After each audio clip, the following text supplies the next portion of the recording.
Alright, listen up folks. If you thought Wuthering Waves was just about stunning landscapes and flashy combos, think again. This game's combat system is the real deal, and nothing puts your skills to the test quite like its bosses. We're talking lightning-fast warriors that'll parry you right back, and massive beasts with enough AoE attacks to wipe you off the map before you even know what hit you. These fights aren't just battles, they're full-on skill checks that separate the casuals from the pros. So in today's video, we're diving into some of the absolute hardest bosses you'll run into while exploring Solaris. These are the ones that had us sweating, screaming, and maybe even questioning our life choices. If you're looking for a true challenge or just want to know which enemies to fear the most, you're in the right place. Let's jump into the chaos and break down the top 9 hardest bosses in Wuthering Waves. I'm quickly moving on to the video. Before we start, if you enjoy these types of list videos, don't forget to like the video and subscribe. Enjoy watching! Alright, let's talk about Crownless, the first boss that's going to make you seriously question your life choices in Wuthering Waves. You'll find this guy chilling over at Stonepile Plain near Clouded Cliffs, and trust me, he's not here to make friends. Crownless comes at you with a mix of crazy fast slashes, brutal ground smashes, and aerial combos that just don't stop. If you go in blind, you're going to spend more time face down than actually fighting.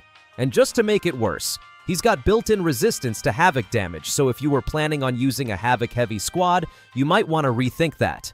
Now here's the trick to not getting farmed by this guy. Parries. Seriously, Crownless loves to throw out moves that are parryable, so if you've been slacking on your timing practice, now's the time to level up those reflexes. If parrying isn't your thing, you can also play it safe with a solid shielder like Jiangxin. She's basically your bodyguard in this fight. And if you want even more cushion between you and Crownless's combos, bring along shielding echoes like the Bellborn Geochalone to give yourself that extra buffer. At the end of the day, Crownless isn't impossible, but he's definitely not a pushover either. He's one of those bosses that teaches you to respect the combat system or else. Whether you're parry god material or you like to hide behind shields, the key is going in with a plan and not panicking when he starts spinning like a blender. Master that and you'll be sending Crownless back to the respawn menu where he belongs. If you're looking for a boss fight that will absolutely cook you alive, Inferno Rider is ready to light you up. Literally. This fiery biker doesn't just show up to fight, he pulls into the arena like he's got something to prove. His attacks are fast, brutal, and designed to punish you the second you stop paying attention. Every move this guy makes is dripping with aggression, and his area of effect firestorms pop off so quickly that you barely have time to think. You're not just fighting a boss here, you're trying not to get run over by a flaming motorcycle from hell. The key to not getting toasted is playing fast and smart. Inferno Rider loves to chain his fire attacks together, but there are tiny windows where he slows down just a bit. That's your moment. Hit him with burst damage, then immediately get the hell out before he revs back up. Standing still? That's a death sentence. This fight is all about constant movement, like you're dancing on hot coals while someone's throwing Molotovs at your feet. What makes Inferno Rider one of the hardest bosses in Wuthering Waves isn't just the raw damage he deals, it's how relentless he is. You barely get a second to breathe, and even when you think you've figured out his pattern, he'll throw in a quick surprise to keep you guessing. It's the kind of fight that makes you sweat, shout, and maybe even rage quit once or twice. But if you can knock him off that burning ride, the victory feels so good. Oh man, if you're diving into the toughest bosses in Wuthering Waves, we have to talk about the Mech Abomination. This thing is a straight-up nightmare lurking deep inside the Court of Savanti ruins. It's not just some oversized hunk of metal, it's got everything you don't want in a boss fight. Laser barrages lighting up the whole room, brutal melee slams that shake the floor, and enough mechanical gadgets to make you wish you never stepped foot in that arena. And speaking of the arena, yeah, it's tiny. There's barely any space to breathe, so every dodge, every move has to be on point. Now here's the trick. You don't just want to go in and start swinging blindly. The Mech Abomination has several key components, and if you focus on dismantling those, you actually make the fight way more manageable. Take out its targeting system and the lasers get easier to dodge. Cripple its arm joints, and those devastating melee strikes slow down. It's all about playing smart, not just going for raw damage. And trust me, Once you break a few of its parts, you'll feel that shift. The fight goes from impossible to just intensely stressful, which is honestly an upgrade. But even with good strategy, this fight's a test of patience. The lasers force you to stay on the move constantly, and the boss's size means its attacks cover a lot of ground. You have to find those tiny windows after its heavy swings to land your own combos. It's a dance, really, one where you're constantly a step away from disaster. If you're looking for a fight that pushes your dodging skills, mechanical awareness, and sheer nerve to the limit, the Mech Abomination has you covered. Just maybe bring your best gear, a strong cup of coffee, and prepare to die more than a few times. Alright, let's talk about Morning X, one of the most frustratingly brilliant bosses you're going to meet in Wuthering Waves. You'll find this beast hanging out near the fallen grave in Whining X's mire. And trust me, it's got a personality to match that miserable name. Morning X doesn't play around. It mixes these slow, almost taunting heavy swings with these sudden bursts of blade flurries that absolutely wreck your rhythm. 1 second you're calmly dodging, thinking you've got the pattern down. The next you're panic rolling for your life because the whole arena just turned into a blender. If you're hoping to brute force your way through this fight, you're in for a rough time. This is one of those battles that's all about endurance. Morning X has a deep health pool and no shortage of punishing moves, so you have to pick your moments carefully. The Blade Swarm attack is the worst of it. This giant sweeping wave of steel that forces you to dodge 3, maybe even 4 times in a row if you don't want to get shredded. And the kicker? It loves to throw that out right after a heavy combo, just to keep you on edge. But here's the good news. Parrying is your golden ticket. Some of its biggest swings are so slow and telegraphed that they're practically begging you to parry. Land those counters, and suddenly this relentless beast gets stunned just long enough for you to turn the tables. Study its patterns, bait out the big hits, and punish hard whenever you can. Morning X may hit like a truck, but with some patience and a lot of well-timed parries, you can turn this nightmare into a highlight reel moment. Let's talk about Thundering Mephis, easily one of the most chaotic bosses you'll face in Wuthering Waves. This thing is a full-on teleporting ninja with a serious attitude problem. The moment the fight starts, Mephis zips around the arena so fast you'd swear your game was lagging. But no, that's just how it moves. And just when you think you've got its pattern figured out, boom, it disappears and leaves you a lovely little clone to deal with. Oh, and that clone, it's not just for decoration. It can hit just as hard as the real thing. The real nightmare here is the fact that you're basically fighting 2 bosses at once. Mephis and its clone constantly bounce off each other, chaining combos like they're showing off in a tournament. 1 second you're dodging a lightning-fast slash from the original, and the next you're eating a surprise AoE from the clone that you totally forgot about. It's a constant dance of swapping targets, reacting to teleports, and trying to figure out which one is the real Mephis before it's too late. If you want to survive this madness, you need characters that can move, a lot. Standing still for even a second is just asking to get deleted. Prioritize the main body whenever you can, but don't sleep on the clone either, because it can wreck you just as easily. This fight is basically a reflex test disguised as a boss battle, and if you're not ready to play ninja dodgeball at full speed, Mephis is going to make you suffer. Alright, let's talk about one of the nastiest bosses in Wuthering Waves.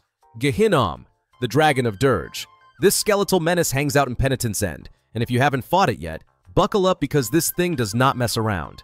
Gehinnom's whole deal is making the floor itself your enemy, summoning deadly rifts that melt your health if you stand in them too long. On top of that, it spams skeletal spikes from the ground with zero warning, so you're constantly either dodging or taking a painful hit. And if you were thinking about bringing fusion damage to this fight, forget it. Gehinnom laughs that off like it's nothing. The real challenge with Gehinnom isn't just the damage, it's the non-stop chaos. You barely get time to breathe because there's always something under your feet trying to kill you. The rifts force you to reposition every few seconds, and the spikes punish you if you get too comfortable in one spot. Melee players? I'm sorry, but this fight hates you. Ranged attacks and precise dodging are your best friends here, because the more distance you can keep, the more time you have to react to whatever Gehinnom throws at you. If you want to survive this nightmare dragon, you need to learn its rhythm, even though it feels like it doesn't have one at first. Every rift, every spike, they all come with just enough warning if you're paying attention, but the second you zone out, Gehinnom makes you pay for it. This isn't a fight where you can face tank or brute force your way through. It's all about spacing, timing, and knowing exactly when to go in for damage and when to back off. Master that, and you might actually live to see Penitent's end again. Oh man, let me tell you about the Felian Berengal. This thing is an absolute menace hiding out in the giant banyan deep inside the dim forest. If you thought regular giant apes were scary, this mutated beast cranks everything up to 11. It's all brute force and zero chill, throwing out massive swipes, earth-shaking ground slams, and these terrifying leap attacks that can flatten you in a heartbeat. And if you're thinking of cheesing it with arrow abilities, forget it. This thing basically laughs at arrow damage. The real trick to surviving this oversized nightmare is mastering your timing. Felian Berengal might hit like a truck, but it's not the fastest creature out there. Every time it slams the ground or throws a punch, there's this tiny window where you can sneak in some serious damage. If you're brave enough to get close, that is. Those shockwaves it creates are no joke, but with some smart footwork, you can slip past them and turn its sluggish follow-through into your golden opportunity. What makes this fight so brutal is how relentless it feels. You're constantly dodging giant fists, watching the ground for tremors, and praying you don't get caught underfoot. But if you stay cool and work on reading its attack patterns, it's actually one of the most satisfying bosses to take down. It's a proper test of skill. And honestly, the moment you finally send this Forest King crashing to the ground feels incredible. Just remember, patience beats panic every time with the Felian Berengal. If you've made it to the Nimbus Sanctum's Atrium of Reflections, then you've probably already had the misfortune of meeting Lorelei, the Queen of the Night. And let me tell you, she's not here to mess around. Lorelei's entire fight feels like being trapped in some underwater nightmare, where every step you take could land you inside one of her infamous floating bubbles. And once you're in, you're basically a sitting duck while she lines up her next attack. It's brutal, it's frustrating, and honestly, it's one of the reasons she's earned her spot as one of Wuthering Waves' hardest bosses. The real kicker with Lorelei is her ridiculous resistance to Havoc damage. If you were planning to brute force your way through with your go-to Havoc DPS, yeah, that's not happening. She shrugs off Havoc attacks like they're nothing, which means you'll need to either switch up your team or get really creative with your strategy. To make things even worse, she loves to hide her bubble traps inside her wide AoE spells, so you can't just dodge and hope for the best. You need to actually pay attention to her animations and know exactly what's coming, or you'll be back at the checkpoint before you know it. If you want to stand a chance against her, your best bet is focusing on non-Havoc characters and weapons that can hit hard without relying on that damage type. Elemental combos work great here, especially if you can keep your distance and avoid getting caught in her aquatic nonsense. It's a fight that demands patience, fast reflexes, and a little bit of trial and error. But once you finally take her down, the satisfaction is so worth it. Lorelei isn't just tough, she's a full-on skill check, and easily one of the most punishing bosses Wuthering Waves has to offer. Oh, the gargoyle from Wuthering Waves? Yeah, if you've taken a trip to the Averardo Vault, you already know this mechanical nightmare is no joke. It's not just some slow, clunky guardian either. This thing is fast.